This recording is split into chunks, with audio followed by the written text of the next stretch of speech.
Yuk jadi bagian dari dakwah kami. Dukung operasional dakwah dan sosial kami, raih pahala amal jariah yang terus mengalir sampai hari kiamat. Bismillah, Assalamualaikum warahmatullahi wabarakatuh. Alhamdulillah, tidak henti-hentinya kita memuji dan memuji Allah atas yang limpahkan kepada kita, dan juga selanjutnya kita panjatkan salam hormat kita, salawat dan taslim kepada Nabi besar Muhammad sallallahu alaihi wa ala alihi wa sahbihi wasallam. Melanjutkan pada rubikan sahih atau Targhib ditulis oleh Al-Mundhiri rahimahullah dan ditelusuri hadisnya oleh Syekh Hanbali sehingga dikeluarkan hadis sahih saja.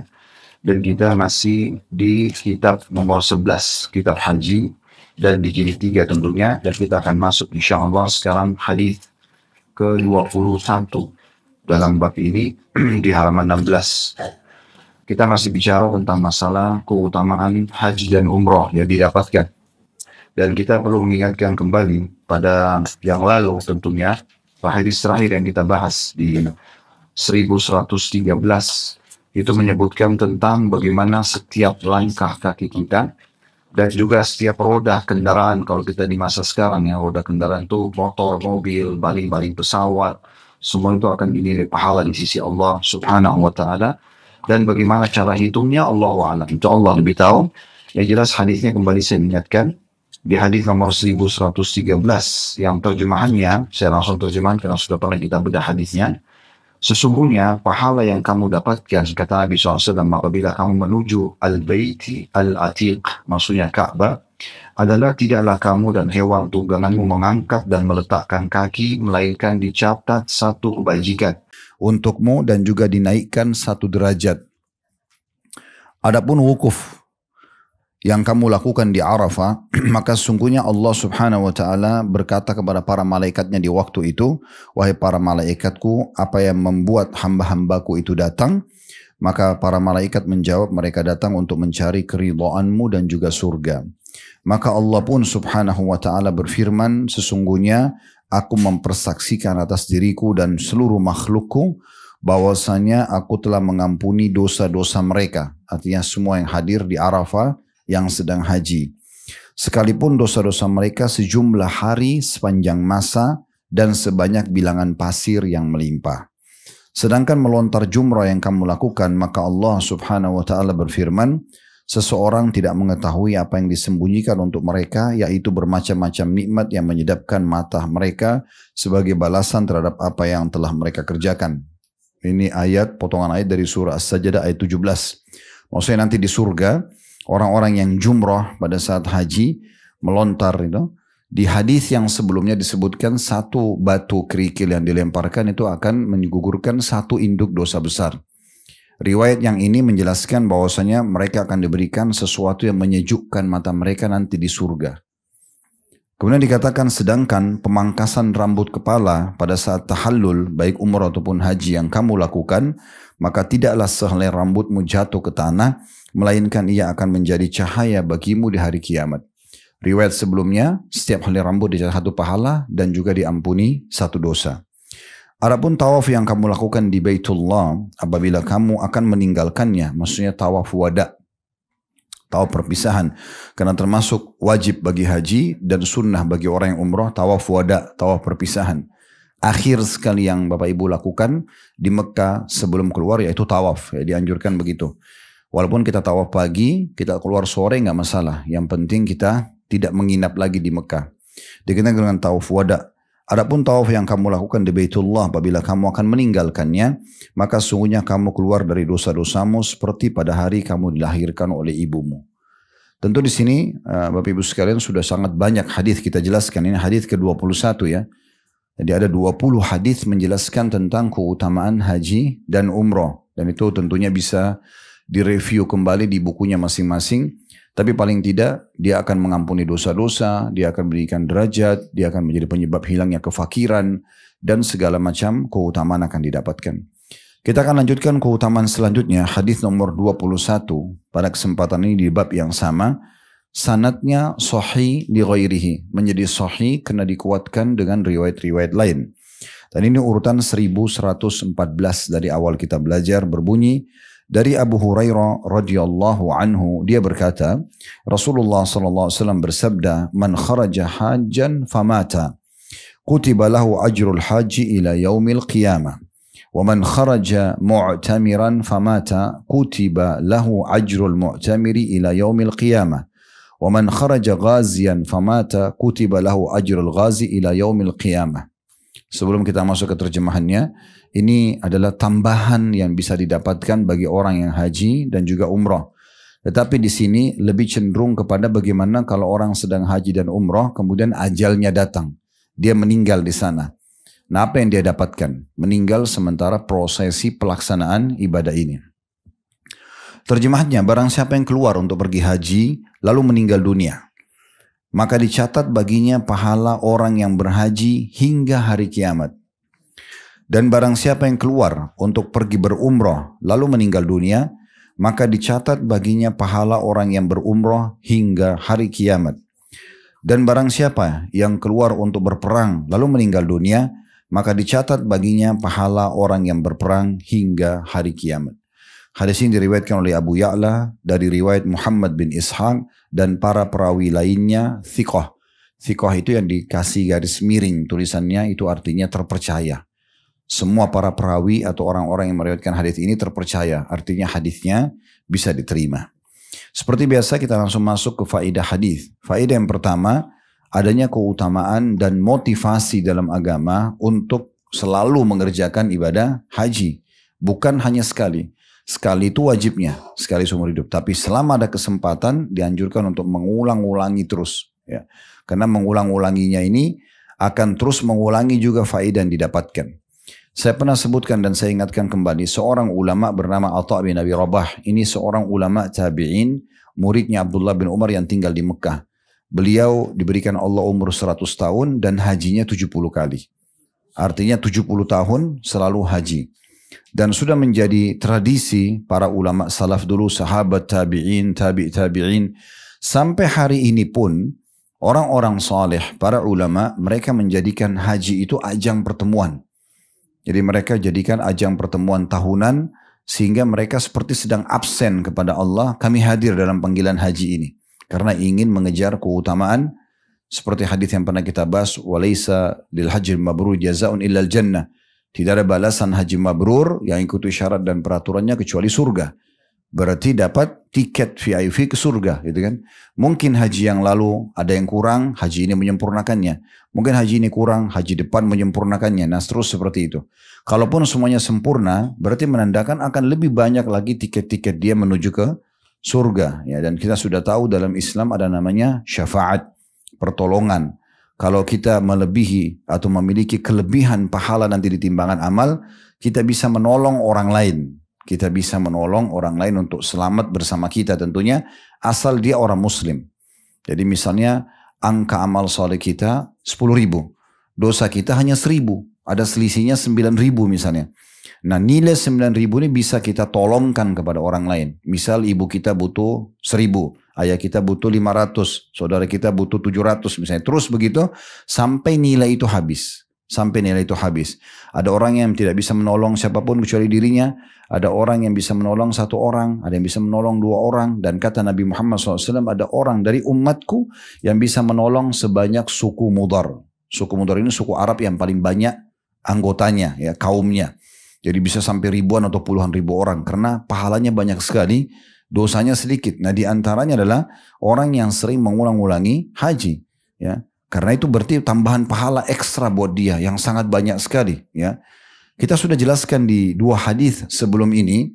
Kalau Bapak Ibu kembali mereview lagi bagaimana Nabi SAW jelaskan orang kalau keluar ke Baitullah untuk haji ataupun umrah, setiap langkah kakinya dicatat pahala, diampuni dosa, diangkat derajat.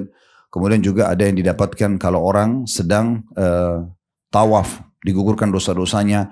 Sholat di belakang maqam Ibrahim, pahalanya sama dengan bebasin 1 budak dari anak Ismail. Sa'i antara Safa dan Marwah itu sama dengan 70 budak yang dibebaskan. Jadi antara Safa ke Marwah 10 budak, Marwah ke Safa 10 budak, terus itu 7 kali.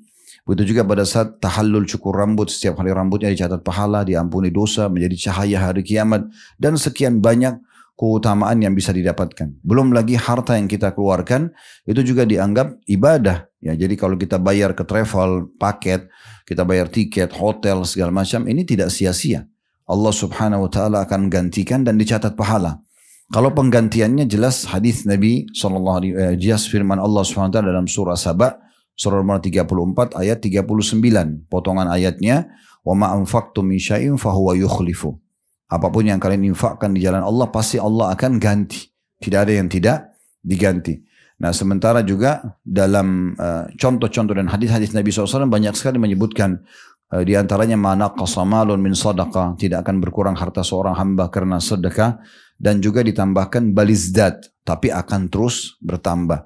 Nah, ini berarti bisa bertambah harta, dicatat pahala, Allah akan ganti. Dan nanti dia akan menjadi pemberat timbangan amal juga hari kiamat. Jadi sudah uang yang kita keluarkan bernilai pahala, energi yang kita kerahkan juga bernilai pahala, semua kegiatan rangkaiannya juga pahala, maka ini akan memberatkan amal kita pada hari kiamat.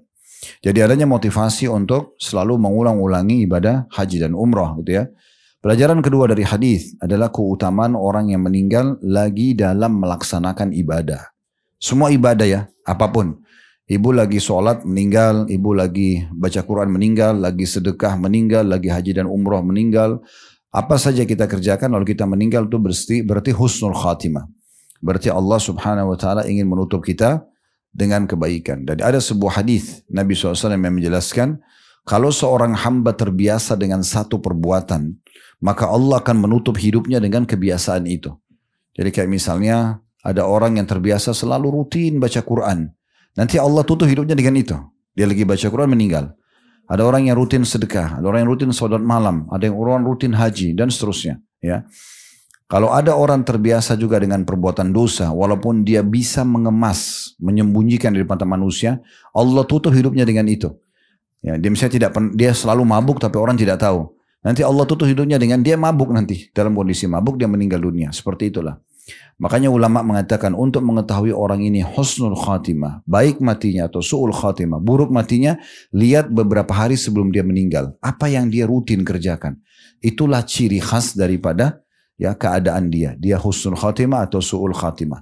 Kalau dia terbiasa beberapa hari itu adalah amal soleh semua yang dikerjakan, berarti itu kebaikan. Kalau dia melakukan keburukan lalu ditutup sama Allah, berarti itu keburukan. Maka ini tolak ukurnya. Oleh karena itu hadis ini menjelaskan tentang keutamaan secara khusus bagi orang yang meninggal dalam ibadah. Tapi karena kita bahas bab haji, maka keutamaan bagi yang sedang haji.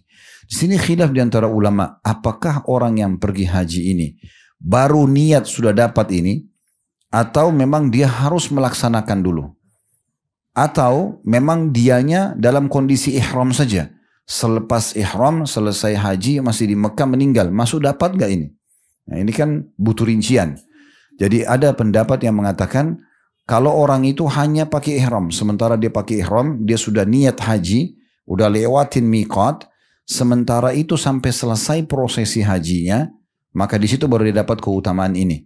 Artinya dia akan dapat pahala haji sampai hari kiamat. Misal hari kiamat 1000 tahun lagi, contoh. 1 tahun 1 kali haji, berarti 1000 kali pahala haji, walaupun dia sudah meninggal. Kan itu. Berarti ini keutamaan yang sangat besar. Ada juga pendapat yang lebih luas daripada itu. Dan saya cenderung dengan ini tentunya. Yaitu siapapun yang niat mau mengerjakan ibadah haji. Misal dia sudah daftar. Kemudian dia meninggal. Subhanallah besok mau berangkat, hari ini meninggal. Tapi dia sudah bayar, dia sudah niat, memang dia sudah persiapkan barangnya di koper, lalu dia meninggal. Nah pendapat kedua mengatakan ini juga dapat. Dan ini Allahu alam yang lebih tepat. Ya, karena memang di sini sabda Nabi SAW kalau kita lihat ya. Barang siapa yang keluar untuk pergi haji. Bahasa untuk pergi haji berarti bisa dimaklumi sebelum pelaksanaan ibadah haji. Dia baru mau pergi haji, lalu dia meninggal. Masuk dalam pendapat yang kedua ini juga adalah orang kalau sudah melaksanakan ibadah haji, misal sudah selesai hari terakhir tasyrik, tapi dia termasuk terdaftar jemaah haji. Belum pulang.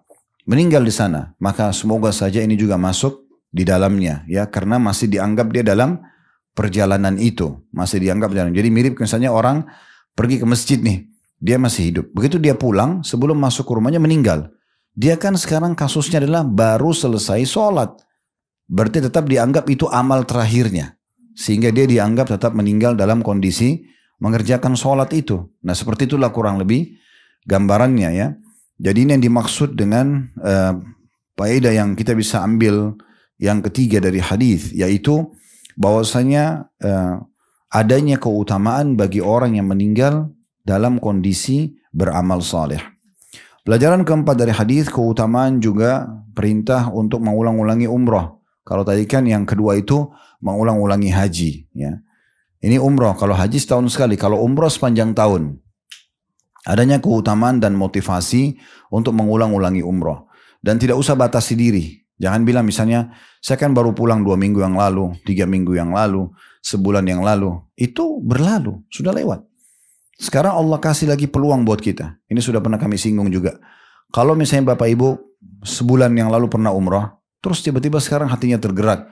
Lihat cuplikan Masjidil Haram, lihat Ka'bah, ada promosi masuk di grup keluarga tentang panggilan umrah atau travel. Ada teman yang cerita dalam majelis ta'limnya kalau kemarin dia baru pulang umrah, kita tergerak untuk pergi.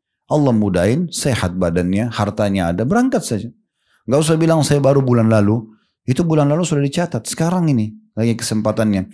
Dan tidak usah umrohkan orang lain. Umroh buat diri sendiri lagi. Karena kaidahnya dalam ibadah mendahulukan diri dari orang lain. Kalau ibadah. Tidak boleh kita kasih orang lain sementara kita sendiri butuh. Gitu kan? Kalau Bapak Ibu mengatakan, tapi kan saya baru umroh bulan lalu Ustaz. Saya baru haji tahun lalu. Itu kan berlalu. Yang dapat peluang sekarang siapa? Kita atau orang lain? Kan kita. Bukan saudara kita, bukan orang tua kita, bukan siapapun. Yang sedang dipanggil oleh Allah kita lagi. Kalau mau ajak orang lain, kita berangkat, ada kelebihan harta, ajak orang lain bersama kita. Tapi kita juga ikut melaksanakannya. Itu jauh lebih tepat. Walaupun pendapat ulama, sebagian ulama mengatakan, kalau seandainya ada orang memang ingin masuk ke satu pintu, yaitu bakti pada orang tuanya. Itu berbeda. Dia memang ingin sekali agar dia bulan ini umroh, bulan depan orang tuanya. Nanti dia ganti-gantian sama orang tuanya. Mungkin itu berbeda. Karena ada bab bakti. Tapi selain daripada kedua orang tua, maka penekanannya harus kita yang mengulanginya. Ya kita yang mengulangi. Ini sering kami ingatkan juga sebagian bapak-bapak kalau di masjid ya. Biasanya mereka itu kalau masuk lihat saf awal sholat, harusnya dia masuk ke saf awal. Kalau ada kosong di sebelahnya baru dia persilahkan orang lain. Tapi yang terjadi di masjid-masjid kita tidak seperti itu. Diiqamakan sholat, saf awal paling besar keutamanya buat laki-laki. Sampai kata Nabi SAW, kalau kalian tahu apa yang dijanjikan oleh Allah di saf awal, lalu kalian tidak mendapatkannya kecuali kalian harus bersaing. Maka kalian akan bersaing. Dalam riwayat lain, kalau seandainya manusia mengetahui apa yang disembunyikan atau disiapkan oleh Allah bagi azan dan saf awal, dan kalian tidak bisa mendapatkan kecuali datang dengan merangkak, maka kalian akan merangkak karena besarnya pahalanya. Tapi banyak orang tidak paham ini, maka dia saling persilakan, silakan Pak, silakan masuk ke saf awal. Seakan-akan dia mengatakan silakan ambil keutamaan lebih dari saya. Harusnya dia masuk dulu, lebih baru dia silakan orang lain. Jangan dia persilahkan orang lain. Ini kaidah dasar dalam masalah ibadah. Jadi mengajak orang sambil kita juga mengerjakannya, bukan memberikan orang peluang tapi kita sendiri tidak melakukannya. Ini mirip juga sering saya kasih contoh. Kadang-kadang sederhana contoh ini ya, tapi banyak terjadi gitu. Contoh misalnya kita lagi naik mobil berdua sama teman. Lalu ada orang miskin yang ketuk-ketuk kaca mobil seperti biasalah. Misal anggap kita duduk di sebelah, teman kita lagi setir mobil. Lalu teman kita buka jendela dan memberikan uang kepada orang miskin itu. Umumnya orang menganggap ya sudah teman saya sudah kasih cukup. Ini agak unik ini. Karena seakan-akan dia lihat temannya dicatatkan pahala, bisa menambah derajatnya di surga, sementara dia tidak. Harusnya kan dia ikut juga. Ini saya juga titip, gitu kan? Kita juga kasih, bukan cukup orang lain mengerjakannya. Sama sisi lain, tidak boleh kita bangga-bangga dengan amal orang lain. Ya. Ibu saya itu dulu rajin sekali baca Quran. Ayah saya itu rajin sekali sholat malam. Itu ibu dan ayahmu. Kamu sendiri bagaimana? Kan gitu. Makanya seorang penyair bahasa Arab menyusun satu kata-kata yang sangat baik. Beliau mengatakan, "Laisal fata man yaqulu kana abi kadza wa kadza." Bukan seorang yang cerdas yang mengatakan dulu ayahku begini dan begitu. Walakinnal fata man yaqulu ha anadza. Tapi seorang cerdas itu adalah yang mengatakan ini loh saya. Nah ini amal saya. Begitu. Orang tua kita berbuat, kita juga berbuat. Karena amal mereka buat mereka, amal kita buat kita. Kan gitu. Nah ini poin-poin penting yang harus difahami berhubungan dengan masalah ibadah itu sendiri. Faedah kelima yang bisa diambil dari hadis adalah umroh juga, pelaksanaan umroh. Kalau orang meninggal sementara dia melakukannya, dan saya sudah bilang tadi kita lebih cenderung pada pendapat kedua, pokoknya dia sudah niat, dia sudah daftar, dia sudah berazam, lalu dia meninggal, ataupun dalam prosesi berihram mati, ataupun setelahnya nanti, dan dia masih dalam prosesi tinggal di sana baru mau pulang, itu semua masuk di dalamnya. Dan ini keutamanya besar sekali, karena mereka akan mendapatkan pahala umroh sampai hari kiamat. Ya, ini besar sekali nih, ya. Artinya kalau 1000 tahun lagi, ya, kiamat, berapa kali peluang umroh itu bisa dilakukan. Maka begitulah pahala umroh yang dia dapatkan. Padahal dia sudah meninggal dunia. Ini saking besarnya keutamaan haji dan umroh. Pelajaran selanjutnya yang keenam yang bisa diambil, itu adalah keutamaan orang yang berperang di jalan Allah subhanahu wa ta'ala. Ya ini jihad. Ini ada bab sendiri berhubungan dengan masalah bab jihad. Ya. Jadi insya Allah mungkin setelah haji ini kita akan masuk nanti ada bab khusus bab jihad. Ya, kitab jihad. Itu langsung setelah haji ini ada kitab jihad. Itu banyak sekali keutamaan hadis yang menyebutkan orang yang berjihad. Tapi intinya kalau ada orang mau pergi berjihad atau pergi berjihad dan kemudian dia meninggal, bukan dibunuh oleh musuh ya. Kalau dibunuh oleh musuh dia mati syahid. Ini orang tidak dibunuh oleh musuh, datang ajalnya sementara dia pergi berjihad. Maka juga akan dicatatkan baginya pahala berperang sampai hari kiamat. Berarti 3 jenis ibadah ini adalah ibadah yang sangat besar pahalanya. Karena kalau orang meninggal dalam kondisi melaksanakannya, maka secara otomatis akan terus mengalir pahala yang sama. Baik, kita akan masuk ke hadis nomor 22. Ini masih berhubungan juga dengan orang kalau umroh dan haji lalu meninggal. Ya. Ini urutan 1115 dari awal belajar dengan sanad yang sahih. Berbunyi dari Ibnu Abbas radhiyallahu anhu, dia berkata, Baina rajulun waqifun ma'a Rasulillahi sallallahu alaihi wasallam bi'Arafah idh waqa'a ar-rahilatihi fa'aqsa'athu faqala Rasulullah sallallahu alaihi wasallam iksiluhu bima'in wa sidr wa kaffinuhu bi thawbayhi wa la tukhammiru ra'sahu wa la tuhannituhu fa innahu yub'atsu yaumal qiyamati mulabbiya. Ketika ada seorang laki-laki sedang melakukan wukuf, maksudnya di Arafah lagi haji bersama Rasulullah SAW, tiba-tiba dia jatuh dari hewan tunggangannya. Lalu hewan tunggangannya tersebut menginjaknya hingga dia mati. Ya. Orang ini meninggal. Maka Rasulullah SAW bersabda kepada para sahabat, mandikanlah dia dengan air dan daun bidara. Kafani dia dengan kedua kain ihramnya. Jangan menutupi kepala atau jangan menutup kepalanya. Dan jangan membaurnya dengan wangi-wangian.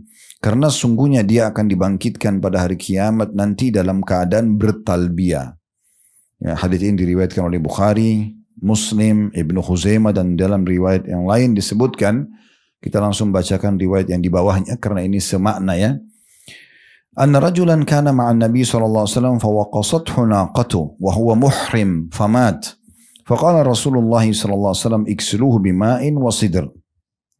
Wa kaffinuhu fi thawbihi wa la tamassuhu bi tibin wa la tukhammiru ra'sahu fa innahu yub'atsu yaumal qiyamati mulabbiya. Bahwasanya ada seorang lelaki bersama Nabi SAW, lalu dia dijatuhkan dan diinjak oleh untanya hingga lehernya patah. Sedangkan dia dalam keadaan berihram, lalu dia pun meninggal. Maka Rasulullah SAW bersabda, mandikanlah dia dengan air dan daun bidara, kafanilah dia dengan 2 helai kainnya. Jangan kamu baurkan minyak wangi padanya dan jangan menutup kepalanya. Karena sungguhnya ia akan dibangkitkan pada hari kiamat nanti dalam keadaan bertalbiyah. Di dalam riwayat Imam Muslim disebutkan, ini masih satu nomor urutan yang sama ya.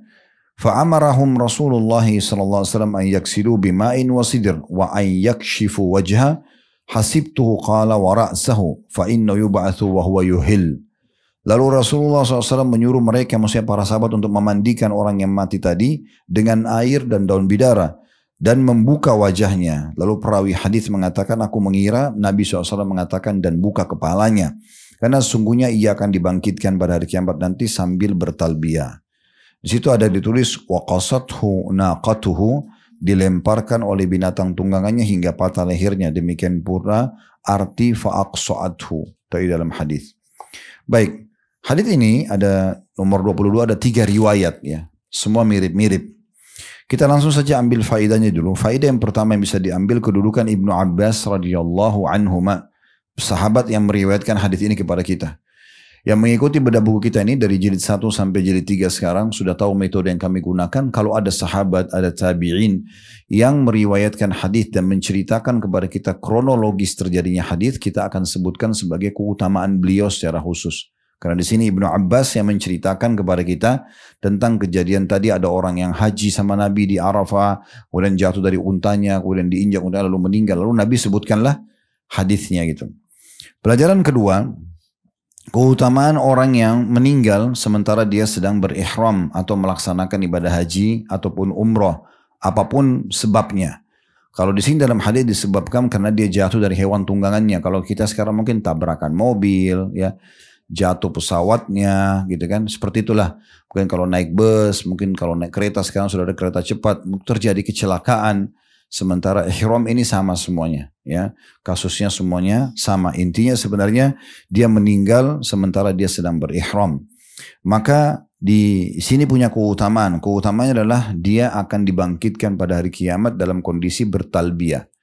Dan nanti di mahsyar kita akan lihat orang-orang akan dibangkitkan dengan baju ihramnya dan dia akan bertalbiyah. Jadi orang tahu ini matinya lagi ihram, umrah ataupun haji gitu. Itu keutamaan yang kedua. Keutamaan yang ketiga atau pelajaran ketiga yang bisa diambil dari hadis ini adalah tata cara memandikan orang yang mati dalam kondisi berihram. Nah, ini sedikit berbeda dengan orang yang mati biasa ya. Kesamaannya pertama dulu antara orang mati biasa dengan orang mati dalam kondisi berihram adalah dimandikan dengan ya air dan sidir. Sidir itu bidara ya, daun bidara. Nah, ini daun bidara bisa dipakai untuk 3 kalau dalam syariat kita. Yang pertama memandikan jenazah, yang kedua untuk mensucikan kemaluan wanita pada saat selesai haid dan nifas, itu dipakai cebok ya gitu. Kemudian yang ketiga itu pada saat menggunakannya ruqyah syariah, air ruqyah. Jadi taruh daun bidara, kemudian dibacakan ayat ruqyah lalu dipakai mandi. Nah, itu termasuk hal yang disunnahkan oleh Nabi SAW. Nah, di sini dikatakan mandikanlah dia dengan air dan daun bidara ya. Dan ini daun bidara kenapa bisa dipakai? Karena memang tidak mengeluarkan bau wangi. Tidak ada bau wanginya. Tapi kenapa dia dipakai? Allahu a'lam. Mungkin ada kandungannya di situ bisa mensucikan badan dari bakteri. Karena termasuk dalam riwayat lain itu disunnahkan untuk mencebok wanita yang selepas haid dan nifas. Seperti membantu membersihkan ya. Seperti itu kurang lebih gambarannya. Nah, di sini dikatakan cuma perbedaannya. Nah, itu tadi kalau persamaan orang mati ihram dengan orang mati biasa tetap dimandikan dengan air dan daun bidara. Perbedaannya adalah kalau orang mati ihram disuruh ihramkan dengan kain ihramnya itu. Ya, ini mirip dengan orang yang mati syahid. Ya, mati syahid itu dikubur dengan bajunya. Ya, jadi kalau orang mati di medan perang itu nggak dimandikan lagi malah. Mereka langsung saja dikubur dengan bajunya seperti itu. Bahkan dibiarkan lukanya dalam kondisi ada ngeluarin darah tetap dikubur dalam kondisi seperti itu. Kalau orang mati syahid ya, karena nanti dia akan dibangkitkan hari kiamat, darahnya mengeluarkan darah dan lebih wangi dari kasturi. Nanti dijelaskan di kitab jihad itu ya, insya Allah. Tapi di sini orang yang mati dalam kondisi berihram tinggal dipakein ihramnya saja. Ini sering terjadi, hampir setiap tahun terjadi ya. Ada saja orang yang meninggal di Mina, di Arafah, di Muzdalifah. Dan itu memang peraturan Saudi, pemerintah itu sudah turun tangan sekaligus membantu para pemilik travel agar melaksanakan sunnah Nabi ini. Jadi mereka tidak dikasih kain kafan secara khusus dengan kain ihramnya saja. Plus lagi juga dikatakan jangan tutup kepalanya. Nah, ini bedanya dengan jenazah umumnya. Mereka kan ditutup ya kepalanya. Yang cuma dibuka bagian wajah saja. Tapi di bagian kepala ditutup. Tapi kalau orang ini tidak dibuka bagian kepalanya. Dan dikatakan di sini dan jangan kalian berikan wangi-wangian. Kenapa Nabi sebutkan ini? Karena orang kalau mandi biasa boleh dikasih wangi-wangian. Ya. Jadi kayak misalnya pakai sampo, pakai sabun ya. Biasanya kalau jenazah yang umumnya meninggal bukan karena dalam kondisi begini, boleh diberikan wangi-wangian. Ya. Itu yang dimaksudkan atau perbedaan dasar antara mandinya atau diurus jenazah yang mati dalam keadaan ihram dengan orang yang tidak dalam keadaan ihram. Sekarang kita masuk ke bab kedua dalam kitab haji ini, Ini yang menyebutkan tentang masalah uang yang Bapak Ibu keluarkan untuk haji dan umroh. Tadi saya sempat singgung, tidak sia-sia. Akan Allah ganti sebagaimana Allah jelaskan tadi dalam surah nomor 34, surah Saba ayat 39. Wa ma anfaqtum min syai'in fahuwa yukhlifu. Apapun yang kalian infakkan jalan Allah maka dia akan ganti. Nah di sini ada penyebutan hadis Nabi SAW, semua yang Bapak Ibu keluarkan untuk biaya haji dan umroh akan diganti. Dan akan diberikan pahala lebih besar. Ya, atau pahala, berapa pahala haji dan umroh itu didapatkan sesuai dengan kadar besarnya nafkah yang kita keluarkan. Ya, makanya sering kami ingatkan, kalau yang bergabung dengan travel kami selalu ingatkan, Bapak Ibu nggak usah pilih paket-paket yang murah. Kalau memang punya kemampuan, beli saja yang mahal. Pakai bisnis kelas, cari hotel bintang 5. Toh kita bisa menikmati, ibadah kita tenang, juga Allah akan ganti. Dan yang luar biasa, pahalanya lebih besar daripada orang yang mengeluarkan lebih sedikit harta. Ini hadisnya nih, ada 2 riwayat di sini. Walaupun cuma 1 nomor urut ya. Di halaman 19 di situ, bab kedua, anjuran nafkah dalam kurung mengeluarkan biaya dalam haji dan umrah.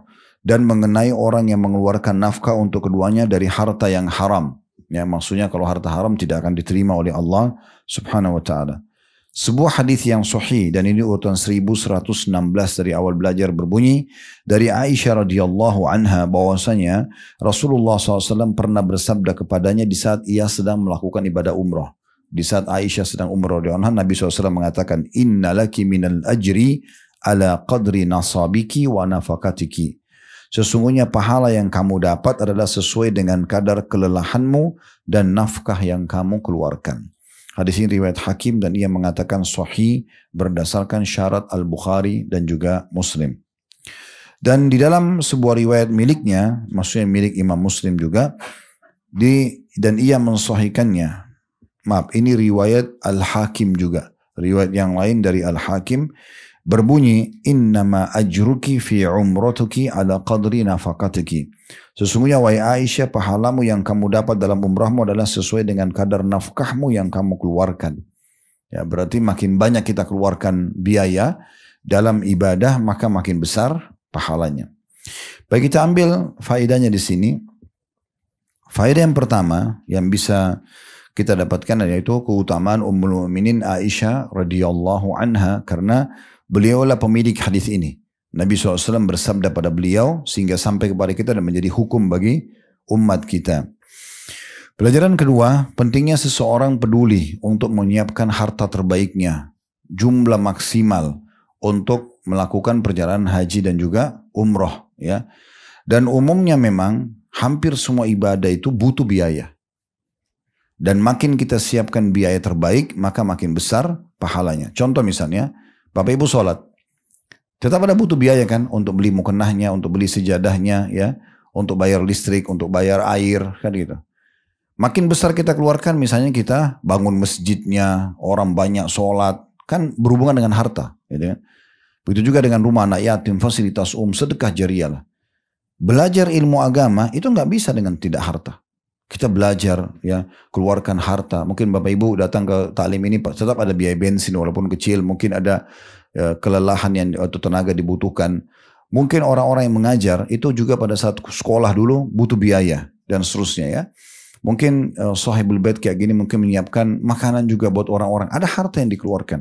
Dan Imam Syafi'i mengatakan rahimahullah, tidak akan diraih ilmu itu kecuali dengan 6 hal, diantaranya pengorbanan harta.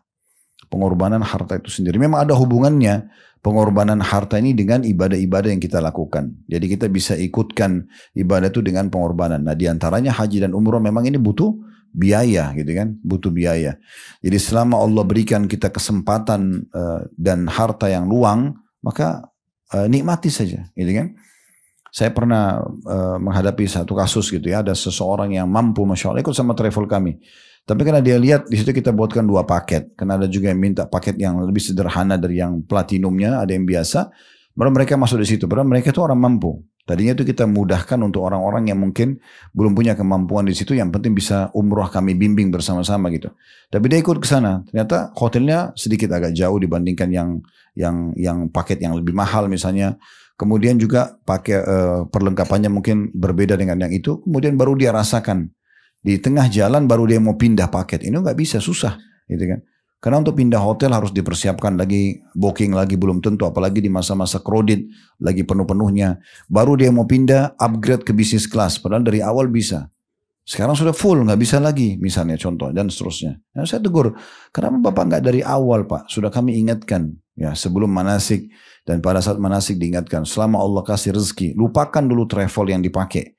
Kita tidak usah lihat, Bapak Ibu sekalian, ini pernah saya sampaikan, travel apapun yang menyampaikan kepada Bapak Ibu informasi, itu jangan dilihat travelnya, tapi lihat bagaimana Allah memanggil kita melalui informasi itu. Kan itu.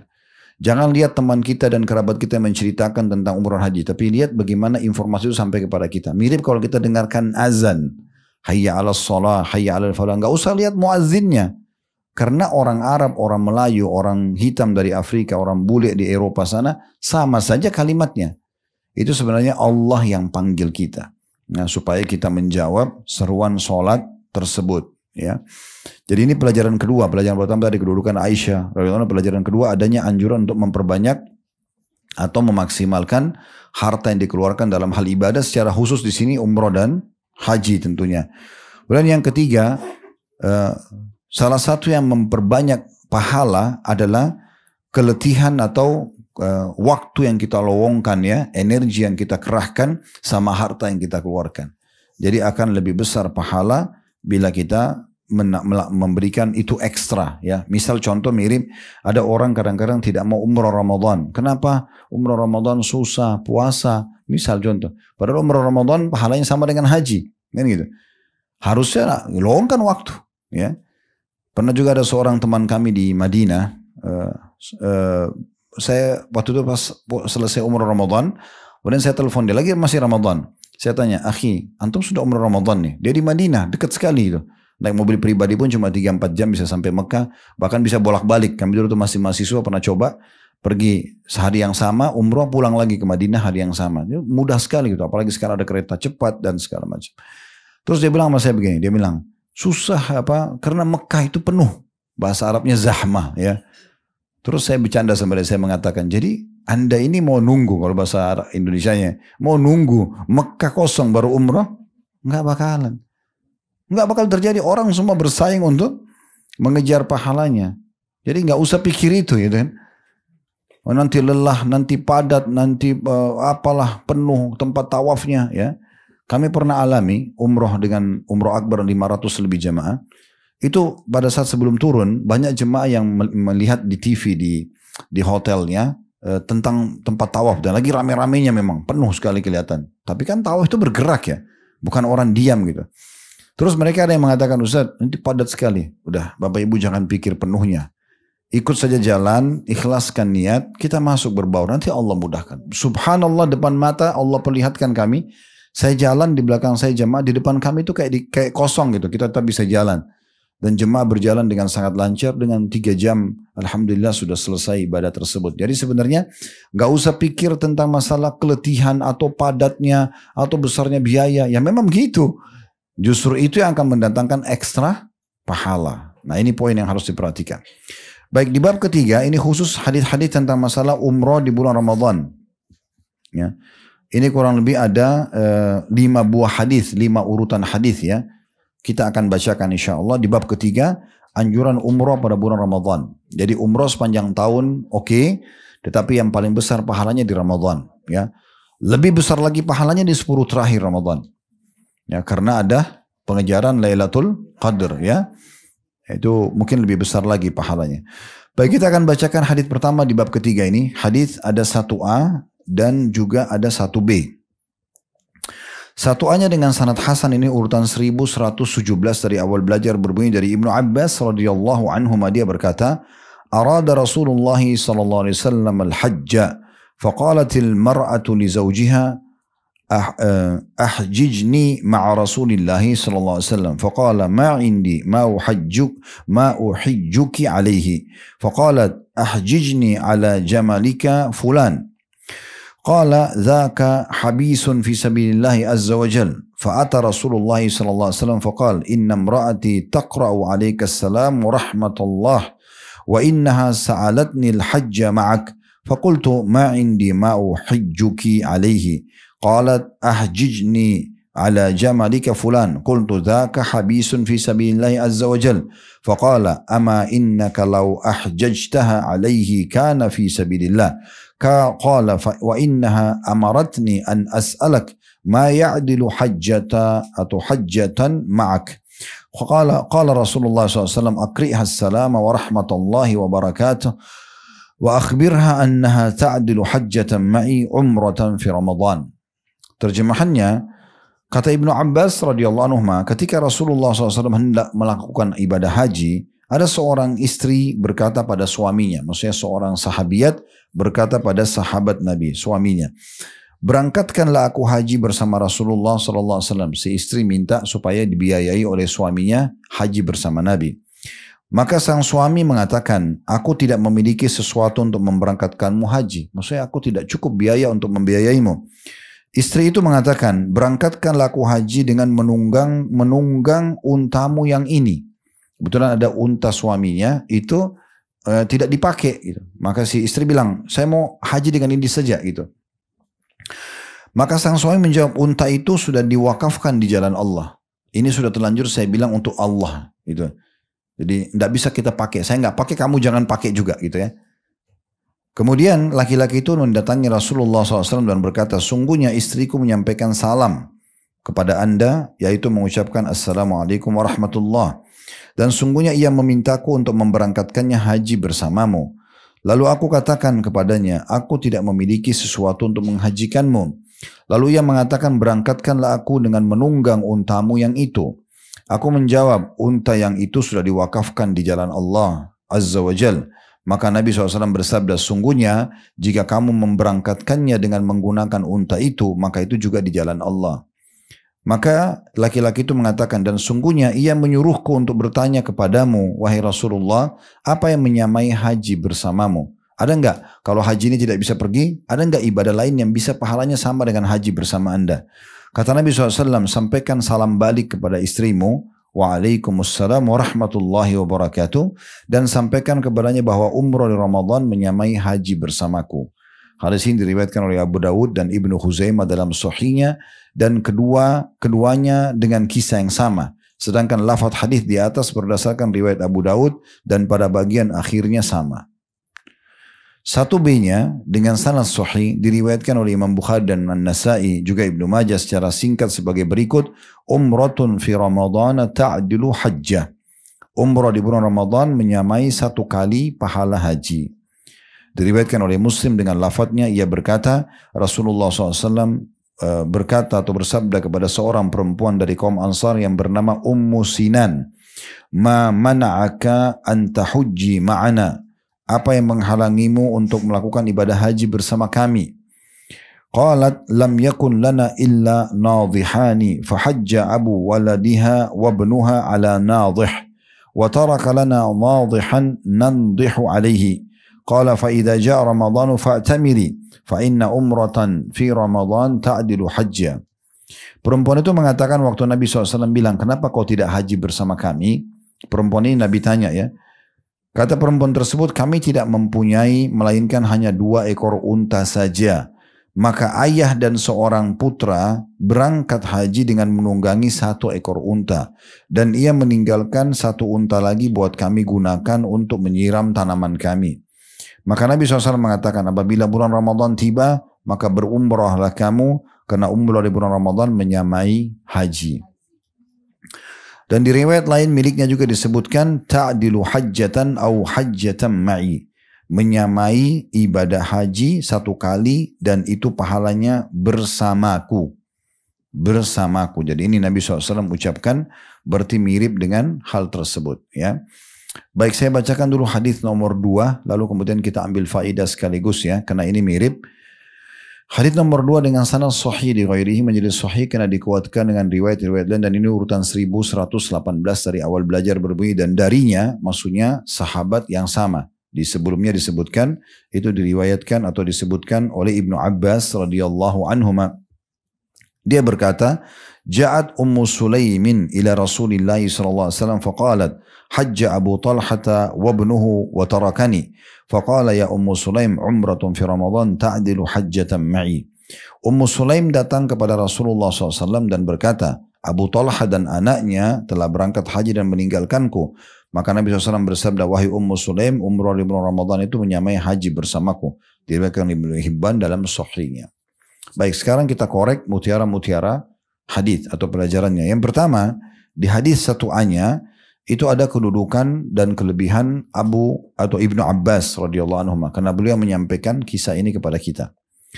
Pelajaran yang kedua tentang bolehnya seorang istri menyampaikan pada suaminya untuk difasilitasi beribadah, ya. Apa saja, misalnya minta dibeliin mukena, minta dimudahin menuju ke silaturahim keluarganya, minta bakti sama orang tuanya, minta diizinkan hadir majelis ilmu. Jadi semua itu termasuk juga misalnya dia minta agar dimudahkan haji dan umroh, ya. Tetapi di sini bukan paksaan, dia hanya menyampaikan karena memang adabnya dalam rumah tangga. Setelah seorang wanita nikah, maka dia di bawah naungan suaminya, ya. Semua pun dia harus pamit, ya. Maka itu adabnya. Di sini bolehnya seseorang menyampaikan itu. Kemudian selanjutnya pelajaran yang ketiga, bolehnya sang suami, ya, untuk menjawab, memudahkan itu kalau bisa, atau dia mengatakan saya tidak punya kemampuan. Ini dibolehkan, ya. Dan di saat itu tidak boleh seorang istri memaksakannya. Yang penting sang suami jujur, ya.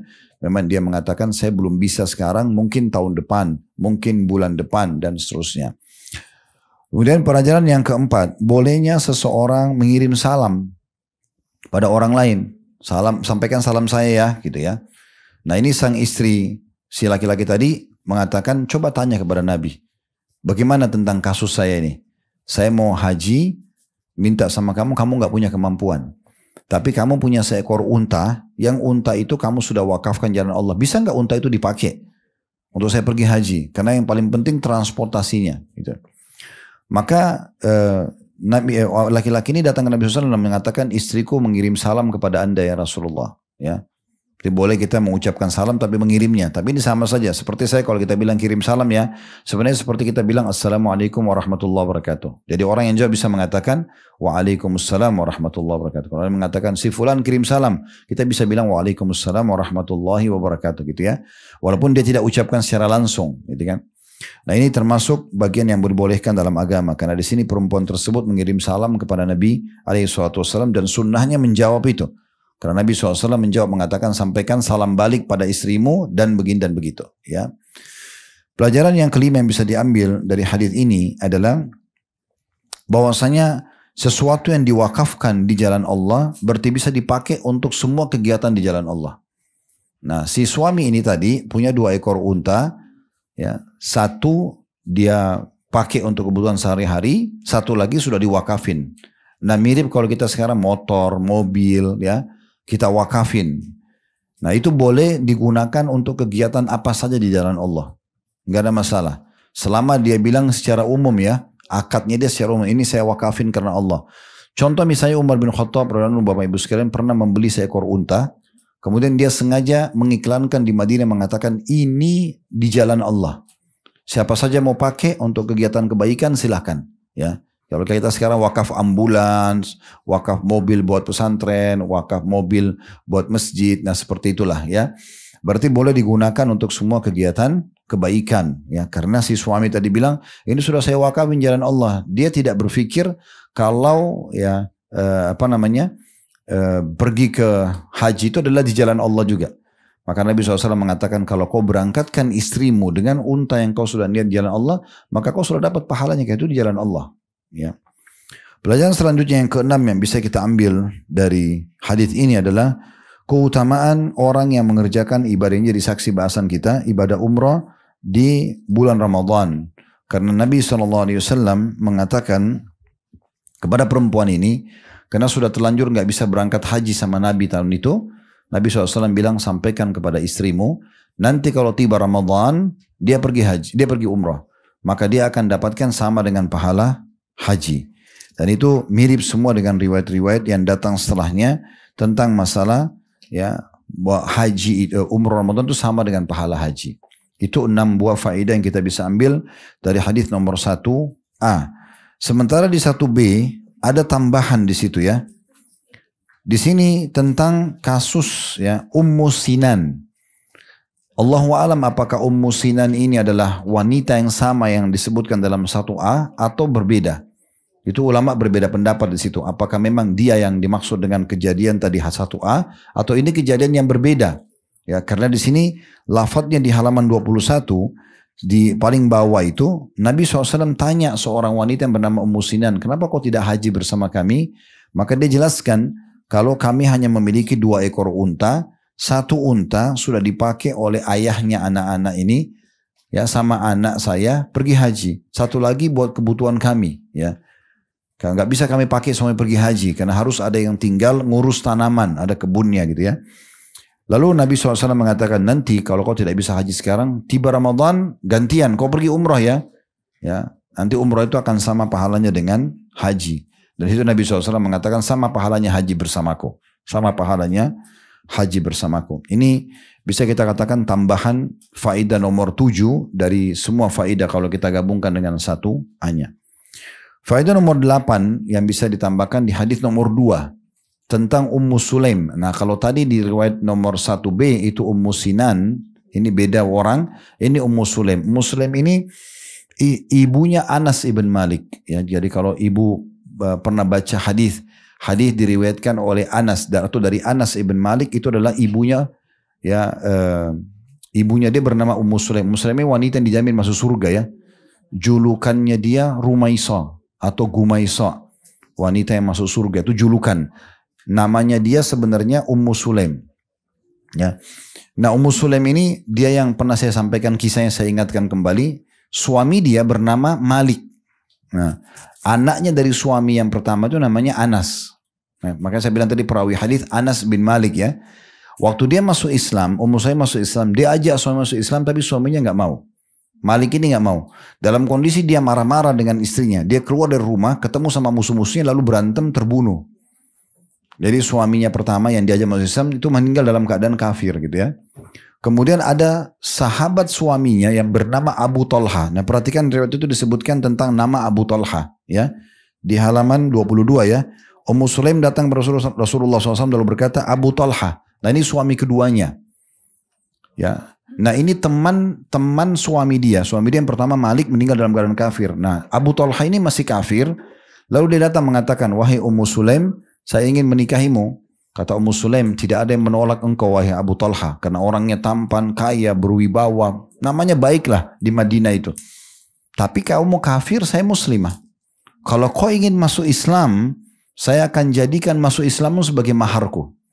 Ya, sampai ulama mengatakan tidak ada mahar yang mengalahkan maharnya Ummu Sulaim.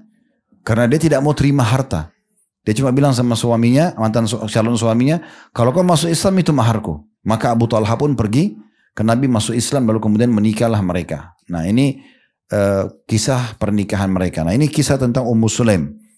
Nah Ummu Sulaim ini pernah datang kepada Nabi SAW karena semangatnya ingin ibadah haji.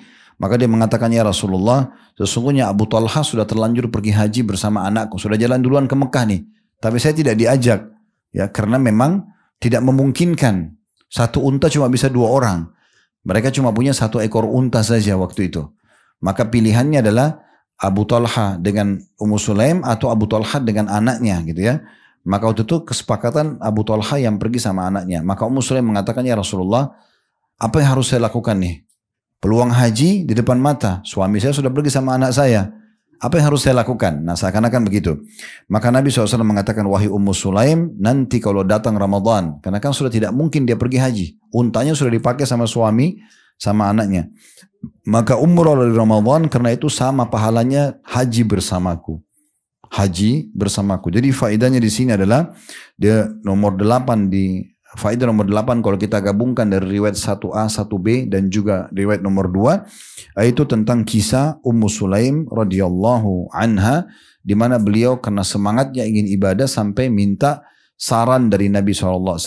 Dia ridho suaminya pergi, anaknya pergi tapi dia ini bergejolak dalam hatinya, gimana nih haji gitu kan, saya juga pengen gitu. Apa solusinya ya Rasulullah?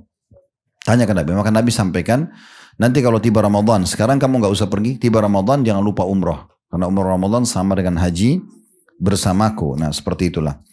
Saya akan lanjutkan ya riwayatnya, kita akan selesaikan sampai riwayat nomor 5 karena agak mirip-mirip ini ya. Jadi kedepannya insya Allah kita akan pindah di bab nomor 4. Riwayat nomor 3, Bapak Ibu sekalian, di bab nomor 3 ini juga ya, ada 3A dan ada 3B. 3A-nya dengan sanad hasan di ghairihi menjadi hasan karena dikuatkan dengan riwayat-riwayat lain, dan ini urutan 1119 dari awal belajar. Berarti ibu-ibu yang ikut belajar dari awal ini sudah 1119 hadis secara nomor urut ya, secara nomor urut.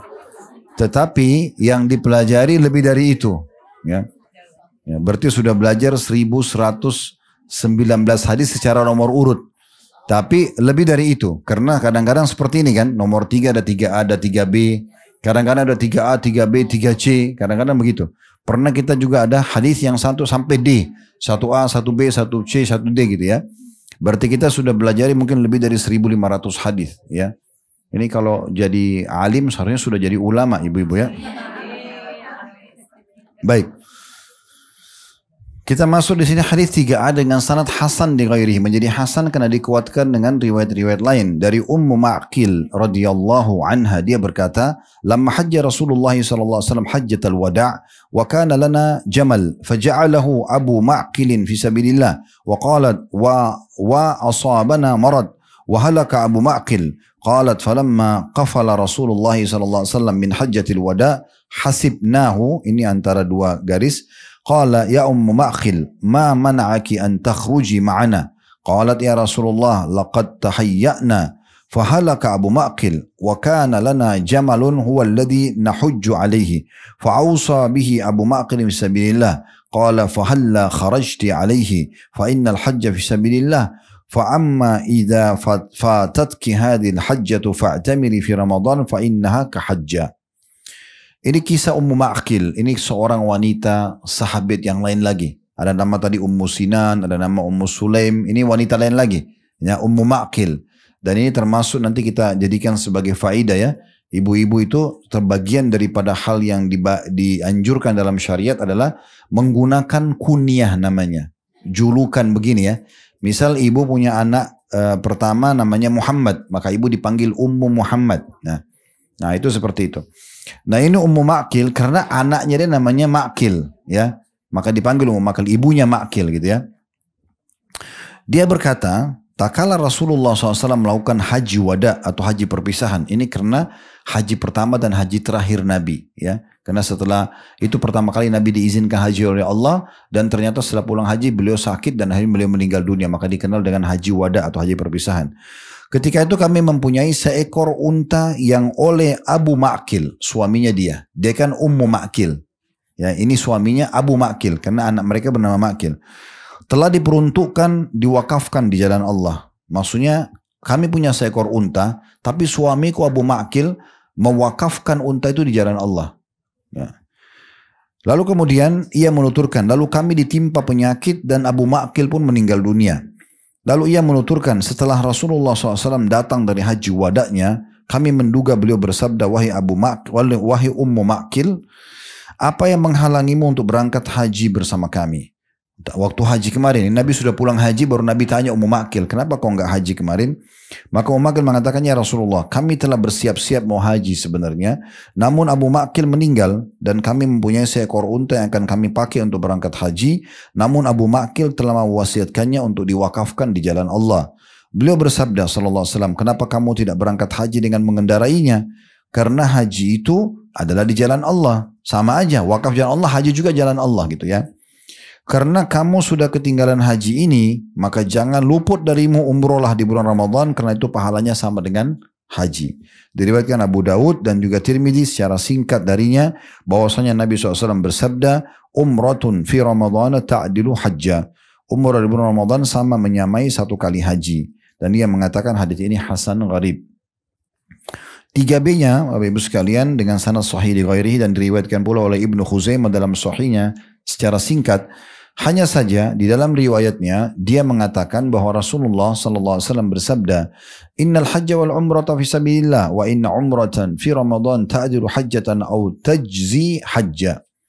Sesungguhnya haji dan umrah adalah di jalan Allah, Dan sungguhnya umrah di bulan Ramadan menyamai 1 kali haji dan menggantikan 1 kali haji. Di dalam riwayat lain milik Abu Daud dan An-Nasai dari Ummu Ma'qil, masih wanita yang sama, bahwasanya dia berkata, ya Rasulullah, inni imra'atun qad kabirtu wa saqimtu, fahal min amalin yujzi'u anni min hajjati? Qala umratun fi Ramadan ta'dilu hajjah. Ya Rasulullah, sungguhnya aku adalah seorang perempuan yang sudah lanjut usia dan sakit.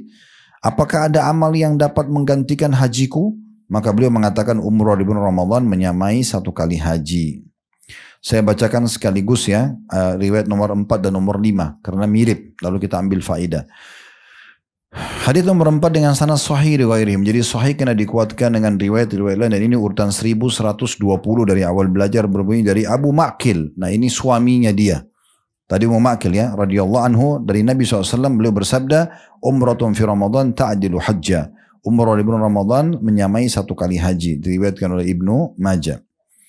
Riwayat nomor 5 dengan sanad sahih urutan 1121 dari awal belajar, berbunyi diriwayatkan oleh Al-Bazzar dan At-Tabarani dalam Mu'jamul Kabir.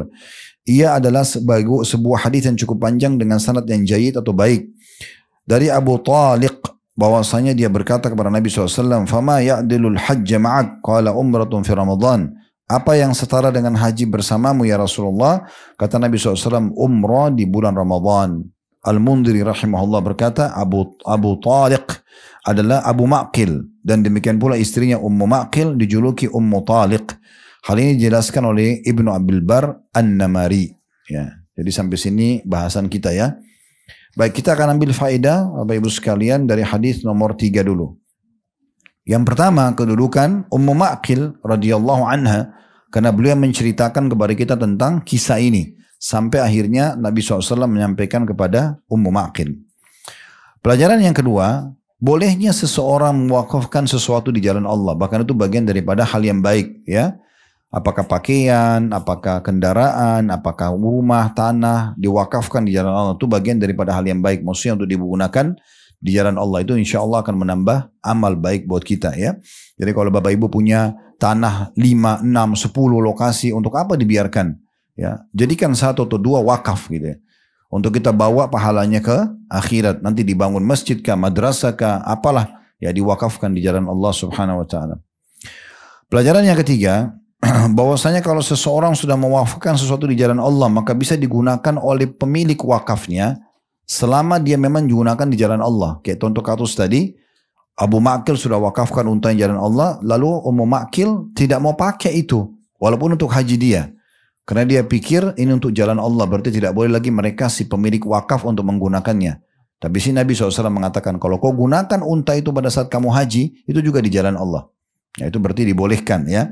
Tapi yang jelas bukan lagi dipakai untuk kebutuhan pribadi, bukan pergi pasar, bukan pergi mana-mana gitu ya. Tapi memang untuk di jalan Allah SWT. Misalnya ada mobil ibu sekeluarga wakafin nih, ini untuk di jalan Allah. Satu waktu kita mau keluar malam hari bagi-bagi makanan, maka boleh saja kita pakai. Tapi jangan dipakai rekreasi keluarga kalau sudah diwakafin itu ya. Jadi tetap harus boleh dipakai tapi hanya untuk di jalan Allah subhanahu wa ta'ala. Pelajaran yang keempat, bahwasanya bolehnya dari ini dalil-dalil tadi yang kita bacakan ini, itu adalah dalil-dalil yang digunakan oleh pendapat yang mengatakan bolehnya wanita haji dan umroh tanpa mahram.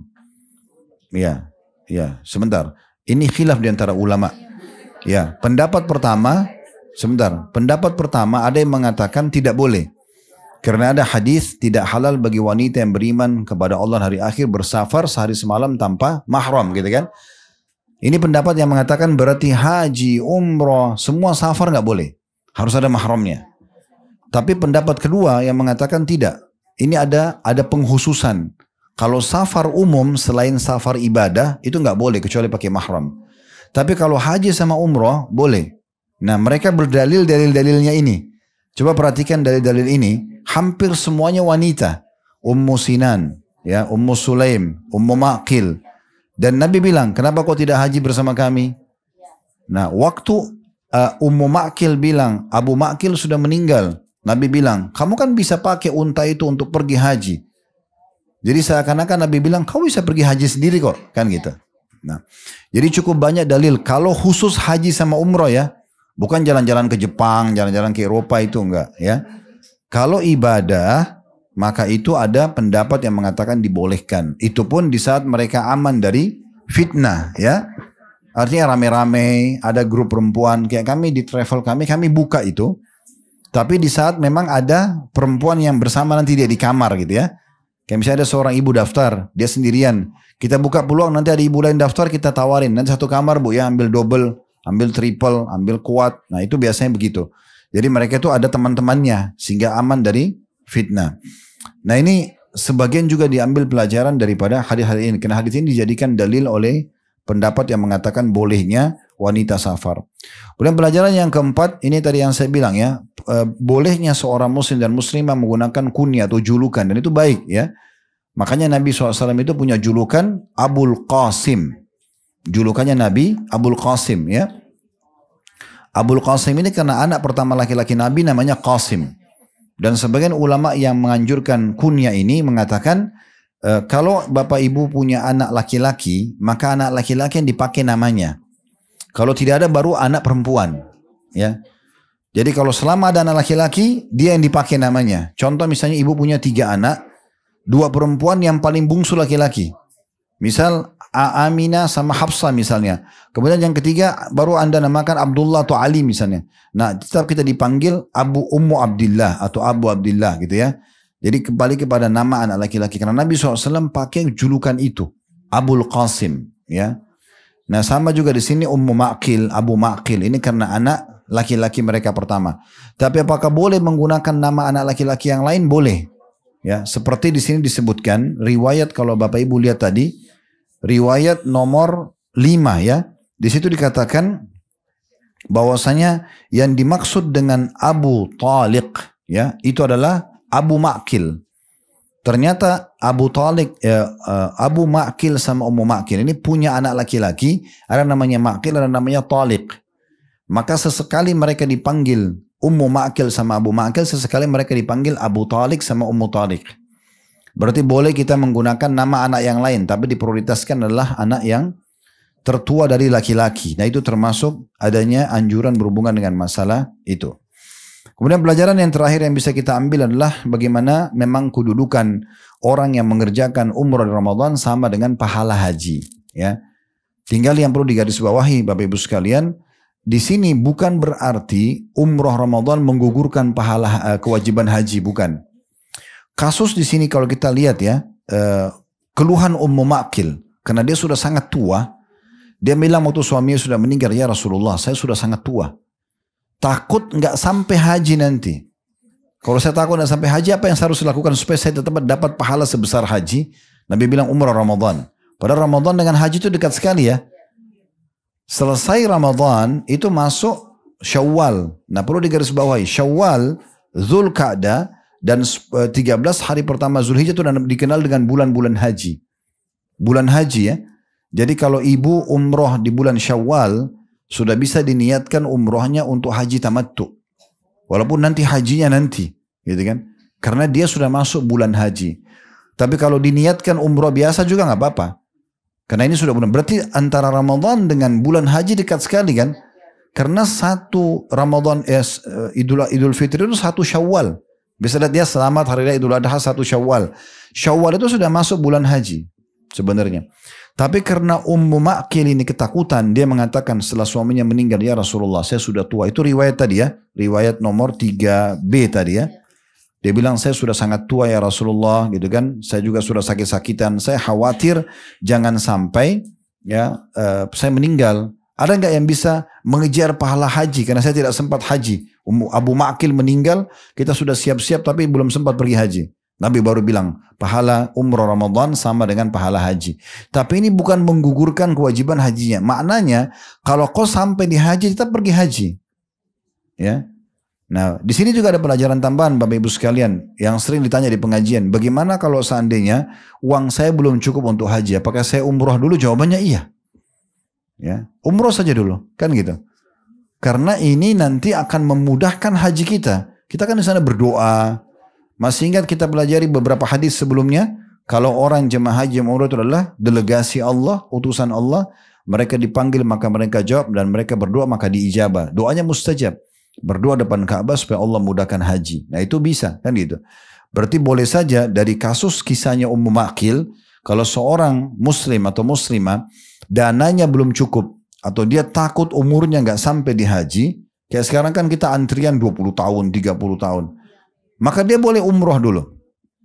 Tapi agar dapat pahala hajinya itu umroh Ramadan.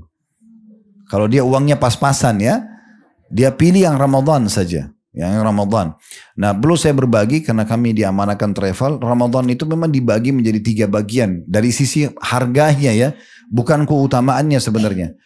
Di Saudi itu, di Mekah sama Madinah, hotel-hotel itu mereka bagi menjadi 3 bagian. 10 hari pertama, 10 pertengahan, 10 akhir. Ini beda harga semuanya. Ya. Kalau Bapak Ibu pergi umroh Ramadan, terakhir Ramadan, 10 hari Ramadan, Ibu tinggal 2-3 hari, tetap biayanya 10 hari. Mereka jual satu paket begitu, ya. Nah biasanya travel itu mengakalin kalau ada jemaahnya cuma mau 2-3 hari sudah pulang karena mau lebaran di Indonesia, maka kamar yang sama karena sudah dibayar untuk 10 hari dipakai oleh jemaah lain lagi yang datang setelahnya. Biasanya ada yang begitu ya, biasanya ada yang begitu. Tapi kami sarankan selama Allah SWT mudahkan, terutama bisa sama keluarga, habiskan aja 10 terakhir Ramadan di sana, ya. Karena itu pahalanya sangat besar. Selain umrohnya, juga kita bisa kejar Lailatul Qadar. Apalagi di sana ada salat tarawih dan salat tahajud lagi ditambah. Khusus 10 terakhir Ramadan. Allahu a'lam.